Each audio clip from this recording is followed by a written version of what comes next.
ராஜாஜியை வந்து காமராஜ் சரியாக டீல் பண்ணலைங்கிறது ஸ்டாலினுக்கு தெரியுது. ராஜாஜியை 7.8% ராஜாஜியை காமராஜ் சரியாக டீல் பண்ணலை.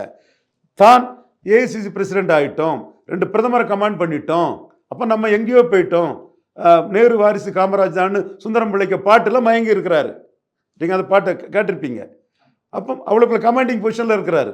அப்போ 7.8 எடுத்த ராஜாஜிக்கு உரிய மரியாதையை கொடுக்கல, எவ்வளோ கொடுத்துருக்கலாம். அப்போ அந்த தவறில் அவர் வீழ்ச்சி அடைகிறாரு. ஸ்டாலினுக்கு இது தெரியுது. அப்போ அவர் வந்து இந்த கூட்டணியில் இருக்கக்கூடிய 4 கட்சி கிட்ட அவர் கான்டாக்டில் இருக்கிறார். ஸ்டாலின் கொடுக்குறது எம்பி போஸ்ட், எம்எல்ஏ போஸ்ட்னு 4 சக்திகள்கிட்ட கான்டாக்ட் இருக்கிறாரு.